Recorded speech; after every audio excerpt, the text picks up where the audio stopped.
Dear aspirants, welcome to the channel.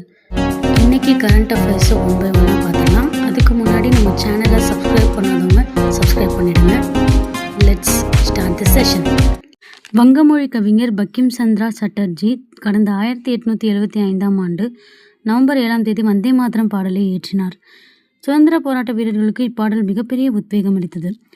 நாடு சுதந்திரம் அடைந்த பிறகு கடந்த 1950ஆம் ஆண்டு ஜனவரி 24ஆம் தேதி வந்தே மாதரம் தேசிய பாடலாக அறிவிக்கப்பட்டது.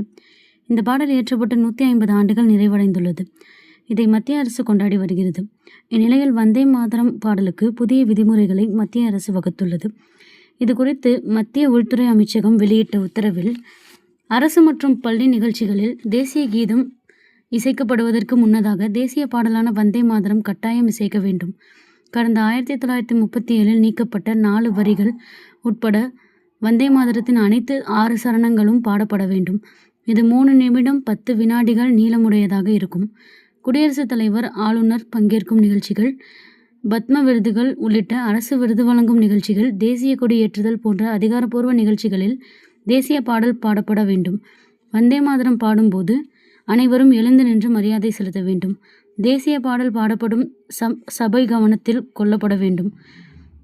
வந்தே மாதரம் பாடும்போது அல்லது இசைக்கப்படும் போது பார்வையாளர்கள் எழுந்து நிற்பது கட்டாயம் என்றாலும், திரையரங்குகளில் செய்திப்படம் அல்லது ஆவணப்படத்தின் ஒரு பகுதியாக தேசிய பாடல் இசைக்கப்படும் போது பார்வையாளர்கள் எழுந்து நிற்க வேண்டும் என்பது கட்டாயமில்லை. ஏனெனில் இதனால் படத்துக்கு இடையூறு ஏற்படுவதுடன் தேசிய பாடலின் கண்ணியத்தை அதிகரிப்பதற்கு பதிலாக குழப்பத்தை உருவாக்கும். இவ்வாறு அந்த உத்தரவில் கூறப்பட்டுள்ளது. புதிய விதிகளின்படி 1937இல் நீக்கப்பட்ட வந்தே மாதரம் பாடலின் வரிகள் சேர்க்கப்பட்டுள்ளன. தாய்நாட்டை லட்சுமி, சரஸ்வதி, துர்கையுடன் ஒப்பிடும் வரிகளும் இனி இசைக்கப்படும். தேசிய கீதத்தை பாடும்போது கடைபிடிக்க வேண்டிய விதிகள் சட்டப்பூர்வமாக வகுக்கப்பட்டுள்ளன. அதுபோல் தற்போது வந்தே மாதரம் பாடலுக்கும் விதிகள் வகுக்கப்பட உள்ளன. தேசிய பாடலான வந்தே மாதரம் பாடலை அவமரியாதை செய்தால் 3 ஆண்டுகள் சிறை தண்டனை விதிக்கும் வகையில் விதிகளில் திருத்தம் கொண்டு வந்துள்ளதாக கூறப்பட்டுள்ளது.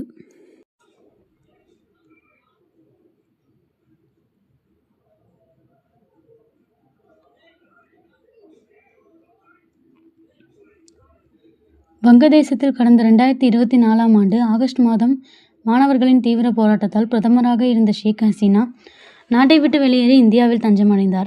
அங்கு அவரது ஆட்சி கவிழ்க்கப்பட்டதை அடுத்து முகமது யூனுஸ் தலைமையில் இடைக்கால அரசு அமைக்கப்பட்டது. இதனிடையே அங்கு பிப்ரவரி 12ஆம் தேதி நாடாளுமன்ற பொதுத் தேர்தல் நடைபெறும் என அறிவிக்கப்பட்டது. அதன்படி வங்கதேசத்தில் பொதுத் தேர்தல் நடைபெறவுள்ளது. மேலும் அரசின் நிர்வாக அதிகாரங்களை கட்டுப்படுத்தும் ஜூலை சாசனம் என்ற சீர்திருத்த தொகுப்பு தொடர்பான பொது வாக்கெடுப்பும் நடைபெறவுள்ளது.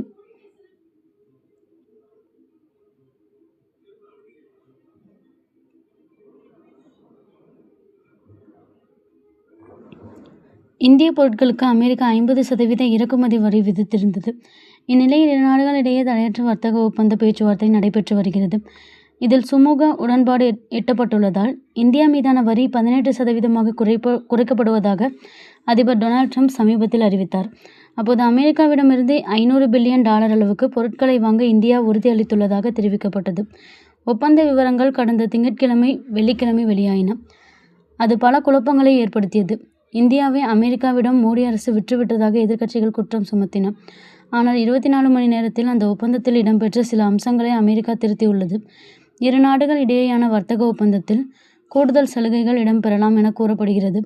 இந்தியாவின் வேண்டுகோள் படி சில முக்கிய மாற்றங்களை வர்த்தக ஒப்பந்தத்தில் செய்து வருவதாக வெள்ளை மாளிகை அறிவித்துள்ளது. அனைத்து அம்சங்களும் இறுதி செய்யப்பட்ட பின்பு இந்த ஒப்பந்தம் மார்ச் மாதம் மத்தியில் கையெழுத்தாகும் என தெரிகிறது. பருப்பு உற்பத்தியில் இந்தியா உலகளவில் பெரிய நாடாக உள்ளது. உலகளாவிய பருப்பு உற்பத்தியில் இந்தியா 25 முதல் 28% இடத்தை பெற்றுள்ளது. ஆனால் அமெரிக்க பருப்புகள் மீது இந்தியா விதிக்கும் 30% இறக்குமதி வரியை நீக்க வற்புறுத்த வேண்டுமென்று அதிபர் ட்ரம்ப் நிர்வாகத்துக்கு அமெரிக்கா செனட் உறுப்பினர்கள் கடிதம் எழுதியிருந்தனர். அமெரிக்கா முதலில் வெளியிட்ட வர்த்தக ஒப்பந்த விவரத்தில் பருப்புகள் மற்றும் அமெரிக்க வேளாண் பொருட்கள் பற்றி குறிப்பிட்டிருந்தது. ஆனால் அமெரிக்கா மாற்றியமைத்து வெளியிட்ட வர்த்தக ஒப்பந்தத்தில் பருப்புகள் பற்றி எதுவும் குறிப்பிடவில்லை.